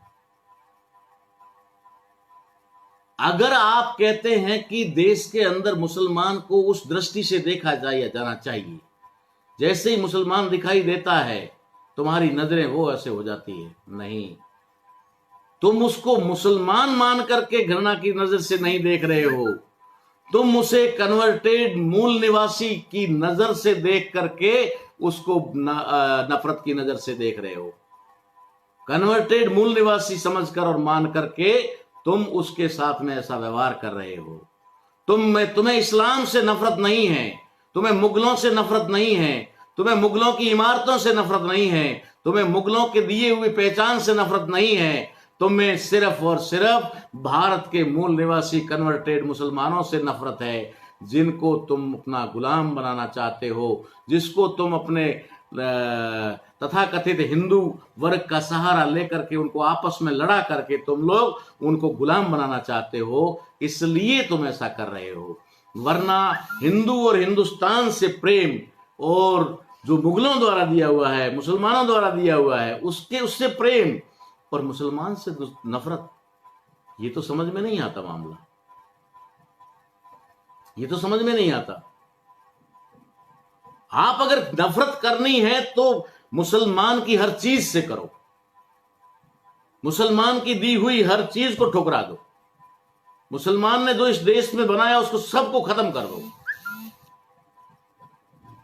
फिर आप मुसलमान जो हैं उनको भी कह दोगा तुम्हें यहां रहने की जरूरत नहीं है। नहीं, हिंदुस्तान शब्द के लिए तुम सुप्रीम कोर्ट में जा रहे हो कि इंडिया शब्द को निकालकर हिंदुस्तान डाला जाए, तो इंडिया शब्द आया कहां से? वो था नहीं, उसको भी आप लोगों ने ही डाला है, वो डाला हुआ शब्द नहीं है, पहले मैं बता चुका हूं। तो हिंदुस्तान तो कहीं जिक्र में भी नहीं है। इंडिया चलो जिक्र में तो आया कि India that is Bharat, India that is Bharat जिक्र में तो आया, हिंदुस्तान कहीं जिक्र में नहीं है। संविधान के किसी भी आर्टिकल में, किसी भी पेज पर, कहीं पर भी उसका कहीं पर शब्द तक हिंदुस्तान नहीं है। आप किस आधार पे कह रहे हो कि हम इसी को हिंदुस्तान बनाएंगे? और क्यों हिंदुस्तान बनाएंगे? भारत में बुराई क्या है? और अगर आप हिंदुस्तान बनाना चाहते हो तो निश्चित तौर पे आप भारत से नफरत करते हो, और अगर भारत से आप नफरत करते हो तो इसका मतलब है पिछले 70 सालों में तुमने भारत के साथ में गद्दारी की है, तुमने नकली और फर्जी राष्ट्रवाद के नाम पर राष्ट्रद्रोह किया है, तुमने भारत और भारत के संविधान को टारगेट और अपने जूते की नोक पे रखा है। जिन लोगों ने संविधान और देश को अपने जूते की नोक पे रखा हुआ है, वे लोग राष्ट्रवादी हो नहीं सकते। वे राष्ट्रवादी होने का ढोंग जो कर रहे हैं और जो शब्दों के षड्यंत्र को नहीं समझ पा रहे, उन भोले भाले लोगों को मूर्ख बना रहे हैं, या आप उनको मूर्ख बना रहे हो। हम लोगों को नहीं बना सकते, सबको नहीं बना सकते। बाबा साहब अंबेडकर ने धर्मनिरपेक्ष देश बनाया, भारत नाम रखा, हिंदुस्तान बनाने का टारगेट इन्होंने बनाया, और इन्होंने आम भाषा में हिंदुस्तान, आम नेता के हिंदुस्तान, आम लीडर और आईएएस आईपीएस अधिकारियों से जय हिंद करवाना, ये करके उन्होंने बच्चों से लेकर बड़ों तक, बड़े लीडर्स भी भाषण देने के बाद जय हिंद बोलते हैं, भाषण में देश का नाम संविधान बोलते हैं। मैंने ऐसे ऐसे लोगों को सुना है जो बात संविधान की करते हैं, वास्ता संविधान का देते हैं, इंडियन कॉन्स्टिट्यूशन की बात करते हैं, लेकिन जब वो बात करते हैं अपनी, जब भाषण या अपना वक्तव्य देते हैं तो कहते हैं हिंदुस्तान का संविधान, और इस देश का नाम हिंदुस्तान संबोधित करते हैं। मुझे किसी पार्टी से कोई लेना देना नहीं है, मुझे किसी राजनीतिक दल से लेना देना नहीं है, मुझे किसी कोई संगठन से भी कोई बैर भाव नहीं है, लेकिन मुझे गलत से नफरत है और वो नफरत रहेगी। पहला, मैं 5 पॉइंट जो आपको बताना चाह रहा हूं। पहला, देश का नाम बदला जाता है। उन्होंने नाम बदलने के लिए नया नाम हिंदुस्तान, हिंदुस्तान, हिंदुस्तान, जय हिंद, जय हिंद, जय हिंद पूरे देश में प्रस्तापित कर दिए। फिर किसी देश को बदलना, नया राष्ट्र बनाना है तो उस देश के कुछ प्रतीक होते हैं। जैसे आप मेरे पीछे देख रहे हैं, ये अशोक स्तंभ है, जो भारत और भारत सरकार की एक सिंबॉलिक पहचान है। जहां ये दिखेगा मतलब समझ लीजिए भारत, जहां ये दिखते ही भारत, कहीं पर भी अगर ये अशोक स्तंभ दिखता है तो वहां भारत की आइडेंटिटी होती है कि ये भारत का सिंबल है, प्रतीक है। अशोक स्तंभ जो सम्राट अशोक ने बनवाया था, और सम्राट अशोक का ही वो एक पहचान चिन्ह है, जिससे पूरे देश के अंदर छोटे से लेकर बड़े तक प्रशासन के अंदर, सरकार के अंदर, कार्यपालिका के अंदर, न्यायपालिका के अंदर सब जगह इसको एक पहचान दी गई और भारत की मूल पहचान इसे बनाया गया। लेकिन उन्होंने इस प्रतीक को, मूल प्रतीक को बदलने के लिए इस देश के अंदर एक नए सिंबल का आविष्कार किया, या जो उनका था पहले से, उसको उन्होंने धीरे धीरे प्रस्थापित किया, और वो है ओम। ओम जो है ये उनका नया सिंबॉलिक है, जो नए राष्ट्र के लिए, अगर ये देश कल को हिंदुस्तान बन भी जाता है हमारी नालायकी की वजह से, मैं तो सीधा कहूंगा हमारी नालायकी, मेरी नालायकी सबसे पहले, अगर हमारी नालायकी की वजह से अगर ये हिंदू राष्ट्र बन जाता है, अगर ये हिंदुस्तान बन जाता है, तो उसका राष्ट्रीय प्रतीक, राष्ट्रीय चिन्ह अशोक स्तंभ नहीं होगा, ओम होगा। और उन्होंने ओम को स्थापित करने के लिए इतने बड़े पैमाने पे मुहिम चलाई हुई है, बड़े पैमाने पे मुहिम चलाई हुई है कि अशोक स्तंभ के बारे में तो अगर ज्यादातर पढ़े लिखे लोगों को भी पूछ लेंगे तो भी वे सिर्फ ये जरूर बता देंगे कि अशोक स्तंभ है, लेकिन वो ये नहीं बता देंगे कि इसके पीछे हिस्ट्री क्या है, क्यों इसको स्थापित किया गया, क्यों इसको राष्ट्रीय चिन्ह बनाया गया, ये नहीं बता पाएंगे वो लोग। लेकिन एक अनपढ़ और गंवार आदमी को भी आप देखेंगे, बिल्कुल पढ़े लिखे नहीं होने वाले व्यक्ति के भी हाथ पे, इधर पे कहीं न कहीं ओम जरूर लिखा होगा, उसके गले में ओम का प्रतीक जरूर होगा। वो सोच रहा होगा, ये सोच कर लिख रहा होगा, ये सोच कर गले में लटका रहा होगा कि मैं हिंदू हूं इसलिए मैं ओम को मानता हूं। ये ओम हिंदुओं की पहचान नहीं है। जिसकी पहचान आज हिंदू है, जिनकी पहचान आज हिंदू है, उनकी पहचान ओम नहीं है, उनका प्रतीक ओम नहीं है। ओम ब्राह्मणों का प्रतीक है, त्रिशूल क्षत्रियों का प्रतीक है, और स्वास्तिक जो है, ये जो उल्टा अशोका का स्वास्तिक बुद्ध का अलग था, बुद्ध का जो स्वास्तिक है वो अलग है, इन्होंने उल्टा बनाया है। तो ये स्वास्तिक, ये बनियों का, वैश्यों का, ये तीनों प्रतीक, त्रिशूल, ओम और स्वास्तिक, ये तीनों उनके प्रतीक है, और वो तीनों को इस देश में स्थापित करने के लिए प्रयास कर रहे हैं। इसलिए उन्होंने हमारे लोगों का चमड़ा खोद करके भी वहां खुदवा दिया, कहीं त्रिशूल तो कहीं ओम। बहुत दिमाग लगाने की, ज्यादा दिमाग लगाने की जरूरत नहीं है, लेकिन थोड़ा खोलने की जरूरत है, खोलना पड़ेगा, जो बंद पड़ा है उस दिमाग को खोलना पड़ेगा। वे इन प्रतीकों को बदल रहे हैं, प्रतीकों को हटा रहे हैं, और हटा करके नए लोगों के माइंड में सेट कर रहे हैं। अगर वो कल को हिंदू राष्ट्र जब बन जाता है, हिंदू राष्ट्र बना देते हैं, उस समय अगर वो उठा करके इसको एक साइड करके ओम को लाते हैं, तो कौन माई का लाल है जो मना करेगा? जो अपने आप को हिंदू कहता है, मानता है, वो कोई भी व्यक्ति इसको इनकार नहीं करेगा, वो तो गर्व से कहेगा हमारा प्रतीक आया है, अच्छी बात हुई।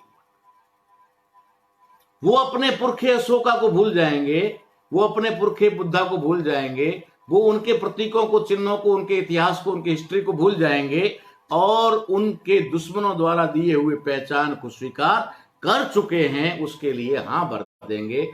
और उन लोगों ने इसकी तैयारी कर ली है। इसके कुछ सबूत मेरे पास में है, जिसमें जो हमारे लीडर्स होते हैं, जैसे एमएलए एमपी, वो एमएलए एमपी जो होते हैं उनकी एक लेटर हेड होती है।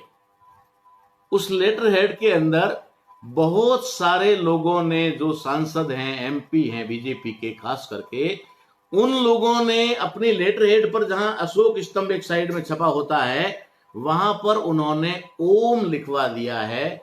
उसका सबूत हमें मिल गया है। इस तरीके से इसकी पहल शुरू हो गई है। और जब इस तरीके से जो निर्देश दिए जा रहे हैं, और मोदी जी ने आज एक और संदेश दिया है ना, बड़ा अच्छा संदेश दिया है, तुम्हें सिर्फ निर्देशों को मानना है, निर्देशों को मानना है। इसका मतलब है कोरोना कुछ भी नहीं है, कोरोना साइड में है, तुम्हें निर्देशों को मानना। हम नए नए लॉकडाउन लगाते जाएंगे, उसमें नए नए कानून, नए नए निर्देश देते जाएंगे। अगर आपके अंदर निर्देशों को मानने की आदत पड़ गई तो हम स्वीकार कर लेंगे, मान लेंगे कि तुमने गुलामी स्वीकार कर ली है। तो हमारे लोगों का तो कोई विरोध करने का मामला भी नहीं है। ये जो हमारे प्रतीक हैं उनको बदला जाएगा। जिस तरीके से बाबा साहब अम्बेडकर ने राष्ट्रीय प्रतीक के अंदर कहें तो बोधि वृक्ष को, यानी कि उसको राष्ट्रीय वृक्ष घोषित किया। इसी तरीके से मोर, जो सिंहासन में, अशोक के सिंहासन में मोर होता था, उसको उन्होंने राष्ट्रीय पक्षी घोषित किया। अशोका के सिंहासन में जो हाथों पे सिंह के निशान है, उसको उन्होंने राष्ट्रीय पशु सिंह यानी शेर को घोषित किया। बहुत सारी ऐसी चीजें हैं जो उससे रिलेटेड हैं, उनको सबको वो हटाना चाह रहे हैं।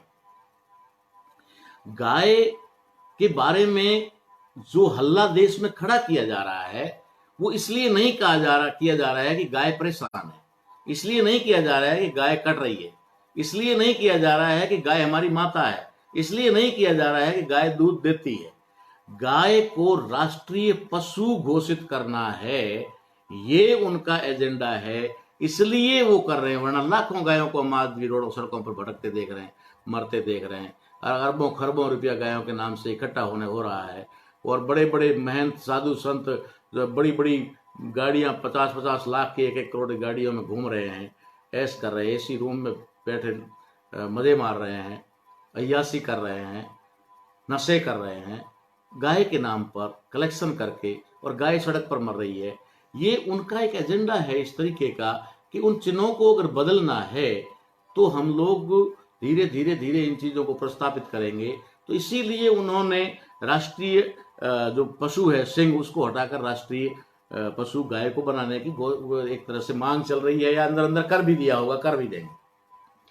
ये मैं आपको इसलिए बता रहा हूं कि दूसरा नाम होता है प्रतीक चेंज करना, प्रतीकों को बदलना। तीसरी बात होती है, तीसरा जो बदलने वाली चीज होती है वो होती है मुद्रा, करेंसी। देश की करेंसी होती है, जिसमें हम लोग देखते हैं कि भारत के अंदर जब इंडियन कॉन्स्टिट्यूशन लागू होने के बाद का जो भारत है, उसके अंदर जो मुद्रा बनी, उस मुद्रा में 1 रुपये से लेकर के जो भी उस समय पहले 100 रुपए तक के नोट थे, बाद में 500 के आए, फिर 1000 के आए। उससे पहले ये 95 तक नहीं थे, 95-94 के आसपास में जब भी है, एग्जैक्ट आंकड़ा नहीं मालूम, लेकिन उससे पहले नहीं थे, 94-92 तक तो नहीं थे, 100 के ही नोट थे। 100 तक की मुद्रा थी, और 100 तक की जो मुद्रा थी, उस मुद्रा के ऊपर अशोक स्तंभ का बड़ा चिन्ह होता था। एक साइड में प्रिंट होता था, दूसरी साइड में वो कागज के आर पार जो दिखता है वो ऐसा, उसके अंदर वही बना हुआ है, दोनों तरफ अशोक स्तंभ। पुराने जो नोट हैं भारत के, उनके अंदर दोनों तरफ अशोक स्तंभ होता था। हमारे लोगों को नहीं पता, हमारे लोग तो अभी चिल्लाए जब नोटबंदी हुई, पैसे जब लूट लिए लोग। ये नोटबंदी नहीं थी, ये तो लोगों को लूटने का एक जरिया था, कैसे इनका पैसा निकलवाया जाए। है ना, वो तो निकलवाना था, इसलिए उन्होंने नोट बदली की। इसको कहते हैं नोट बदली, नोटबंदी नहीं, ये नोटबंदी नहीं। असल में नोट बदली जो हुई वो तो 94 95 में हुई थी, जिस समय वे पुराने सारे नोट बैंकों ने अलग से कलेक्ट करने शुरू किए और नए नोट आने शुरू हुए, जिसमें अशोक स्तंभ को एक कोने में डाल दिया गया और गांधी जी को वहां प्रस्तापित कर दिया। करेंसी बदल दी गई इस देश में, हमें पता ही नहीं चला। हमारे बहुत सारे लोगों ने, हमने बामसेब के मंचों पर से इसका विरोध भी किया, बहुत सारे लोगों को उदाहरण देके ही बताया। हमारे गुजरात के वलसाड़ की एक हमारी बहन होती थी, धर्मपुर के पास, शारदा नाम शायद तो उसका था, तो वो उसने बहुत बड़े पैमाने पर इसका प्रचार प्रसार किया था कि ये क्यों हो रहा है, लेकिन लोगों के कान पे जूं तक नहीं रहेगी और लोगों ने कहा होता रहता है, इसमें क्या लेना देना है, पैसे वो देते तभी चीज मिल जाती थी, ये देने पर चीज मिल जाती है। उनको ये नहीं मालूम था कि आपका देश बदल रहा है। देश की करेंसी को बदला गया और उसमें से अशोक स्तंभ को साइड में वो निकालना चाहते थे। उसमें एक आया था, पहले एक आया था जो सैंपल आया था कि ये नोट बनाएंगे, तो किसी ने शायद उसके बारे में कुछ ना कुछ टिप्पणी कर दी होगी, तो उन्होंने कहा कि अगर ज्यादा जो है मामला विवादित बन सकता है, इसलिए उन्होंने उसको क्या किया, उन्होंने एक साइड में डाल दिया, कोने में डाल दिया, कोने में डाल करके उसको किनारे कर दिया, तो ये बंदी हो गया। उसके बाद में मुद्रा बदल दी गई। फिर आया ध्वज का मामला। नेशनल फ्लैग जो होता है, राष्ट्रीय ध्वज, ये राष्ट्रीय ध्वज, मुझे मालूम है थोड़ा लंबा टाइम जा रहा है, लेकिन फिर भी आप थोड़ा धैर्य रखेंगे 10 मिनट के लिए, तो मैं आपको बताना चाहता हूं कि उन्होंने ध्वज को बदलने का काम पहले से शुरू कर दिया। बाबा साहब अम्बेडकर ने 26 जुलाई 1948 को भारत के नेशनल फ्लैग को अंतिम रूप दिया था। उसमें से चरखे को निकाल करके धम्म चक्र को स्थापित किया था और सभी धर्मों को बराबर मान्यता देने के लिए उन्होंने ध्वज को भी धर्मनिरपेक्ष बनाया था। ध्वज में भी जैसे केसरिया है, ये हिंदू तथाकथित ब्राह्मण किसी को भी समझ लीजिए, दूसरा जो घड़ा है ये मुस्लिम का है, ये व्हाइट जो अशोक स्तंभ के दोनों तरफ है, एक तरफ जैन का है, दूसरी तरफ ईसाई का है, और जो बीच में जो धम्म चक्र है ये बौद्ध का है। इसी तरीके से ध्वज जिसके ऊपर फहराया जाता है वो निशान साहब सिख धर्म का है। ये सारी चीज बाबा साहब ने सोच समझकर इसमें डाली थी, धर्मनिरपेक्षता की, ताकि सभी धर्मों को समान अधिकार मिले, क्योंकि सभी धर्मों में भारत के मूल निवासी विद्यमान हैं, भारत के मूल निवासी हैं, इसलिए बाबा साहब ने किया। लेकिन इन्होंने क्या किया, इन्होंने भारतीय संविधान लागू होने के तुरंत बाद जैसे ही बाबा साहब अम्बेडकर इस दुनिया से चले गए, उन्होंने इसको तिरंगा कहकर पुकारना शुरू किया। तिरंगा, जबकि ये पचरंगा है, 5 रंग है इसके अंदर, लेकिन ये तिरंगा है, तिरंगा कर दिया इसको, 3 रंग। अब 3 रंग में इसको उनको सबसे पहले क्या हटाना है, अगर वो धम्म चक्र को हटाते हैं तो ये बौद्ध धर्म इंडिया का है, भारत का मूल धर्म है, ये हट जाएगा। अगर ये जैसे ही बौद्ध धम्म का ये धम्म चक्र हटता है तो व्हाइट कलर एक हो जाएगा, ये क्रिश्चियन का हो जाएगा, जैन खत्म हो जाएगा। और ऊपर जो ब्राह्मण धर्म है, जिसको तथाकथित हिंदू धर्म के नाम से परोसा जा रहा है, ये ब्राह्मण धर्म का जो केसरिया कहते हैं या भगवा कहते हैं, ये उनका है। ये 3 कलर रह जाएंगे, तीनों विदेशी धर्मों के रह जाएंगे और भारतीय मूल के तीनों धर्म किनारे हो जाएंगे, चाहे सिख हो, चाहे बुद्धिस्ट हो, चाहे जैन हो, ये तीनों भारतीय मूल के हैं, ये तीनों किनारे हो जाएंगे। तो इन्होंने पहले से ही तैयारी कर रखी थी, इसलिए उन्होंने नेशनल फ्लैग को हमेशा तिरंगा कह करके बुलाया, तिरंगा तिरंगा तिरंगा तिरंगा, और हमारे लोगों के जुबान पे चढ़ गया तिरंगा। कश्मीर में फहराएंगे तिरंगा, कारगिल पे फहराएंगे तो तिरंगा, पाकिस्तान में फहराएंगे तो तिरंगा, तिरंगा कहकर इस देश के अंदर राष्ट्रीय ध्वज का भी अपमान किया गया बड़े पैमाने पे। लेकिन उनके एजेंडे में था इसलिए किया गया, ये ध्वज को बदलने का मामला था। आखिर में मामला आता है 5वां कि अगर उस राष्ट्र को, नया राष्ट्र निर्माण होता है, राष्ट्र बदलना होता है, तो 5वां जो बदलने वाली चीज है वो होता है उस देश का कॉन्स्टिट्यूशन। देश अगर निर्माण हो गया, देश का नाम तय हो गया, देश की मुद्रा तय हो गई, देश का ध्वज तय हो गया, सारी चीजें तय हो गई, तो उसके बाद में होता है कि इस देश का संविधान क्या होगा, ये देश किस कानून पर चलेगा। तो हिंदुस्तान अगर बनेगा, हिंदू राष्ट्र अगर बनेगा, तो इसमें हिंदुओं का कुछ भी नहीं होगा, इसमें ब्राह्मणों का मनुस्मृति का कानून, लॉ ऑफ मनु लागू होगा। ये बात आप समझ लीजिए, इसलिए उन्होंने आज की तारीख के अंदर ये बात आप समझने की कोशिश करें, जब आपको घरों में रहने के लिए कहा जा रहा है, आप लोगों को बाहर निकलने के लिए साधन उपलब्ध नहीं है, आपसे बार बार अपील कर रही है स्टे होम एंड क्या बोलते हैं उसको, घर में रहें और सुरक्षित रहें। ये सारी चीजें आप लोगों के लिए है।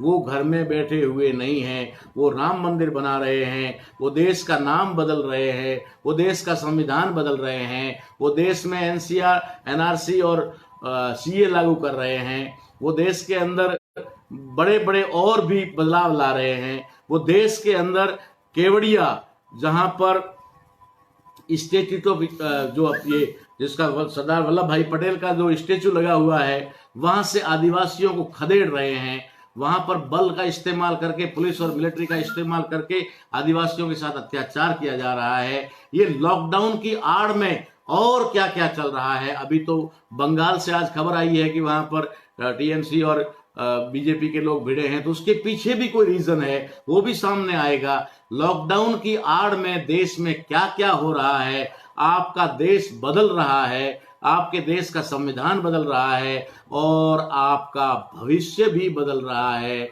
आपका भविष्य गर्त में जाने वाला है, आपका भविष्य अंधकार में जाने वाला है। अभी भी समय है, संभल जाओ, अभी भी समय है, सावचेत हो जाओ, अभी भी समय है, एक हो जाओ, अभी भी समय है कि सारे विवाद झगड़े फसाद मिटा करके, मन भेद मतभेद बिता करके एक इकट्ठे होकर के इस लड़ाई को लड़ो, वरना ये लोग धीरे धीरे धीरे धीरे इस देश को गुलाम बना देंगे और हम लोग देखते और हाथ मलते रह जाएंगे। आप मेरी इस बात पर गंभीरतापूर्वक विचार करेंगे, सोचेंगे और अन्य लोगों तक इस मैसेज को पहुंचाएंगे, ऐसी उम्मीद और आशा के साथ मैं आप लोगों से विदा लेता हूं। जय भीम, जय भारत, जय मूल निवासी, जय संविधान।